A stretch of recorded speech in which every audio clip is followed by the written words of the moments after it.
उन सारी जो सीटों पर एनडीए गठबंधन, एनडीए के प्रत्याशी भारी बहुमत से जीत रहे हैं, इसमें कहीं कोई संदेह नहीं। भाई जीत का दावा तो विपक्षी दल के नेता लोकसभा में भी कर रहे थे, क्या हो गया बिहार में? देखिए, प्रधानमंत्री जी चुनाव में अपनी भूमिका को 100% तरीके से निभाने में विश्वास रखते हैं।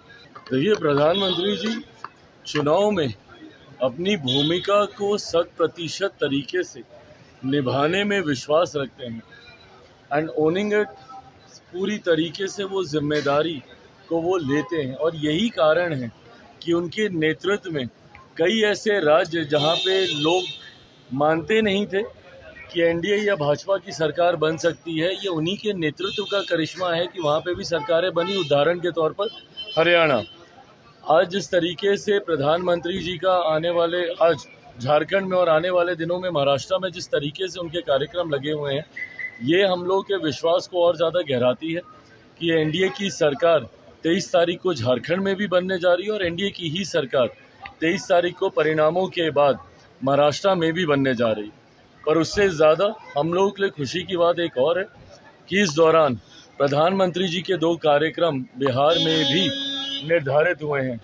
जहां 13 तारीख को वो दरभंगा में आ रहे हैं, तो वहीं 15 तारीख को हम लोगों की, मेरी खास तौर पर पुरानी लोकसभा रही जहां से 10 साल तक मैंने प्रतिनिधित्व किया है, जमुई में भी उनका कार्यक्रम है।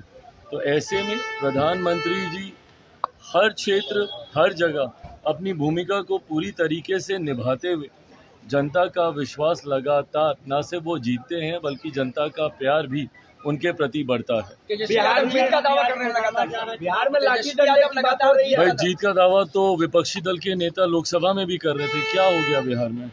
कितनी सीटों तक ये लोग जा पाए? ऐसे में बातें करना, दावे करना चुनाव का वक्त है, स्वाभाविक है, हर कोई करेगा।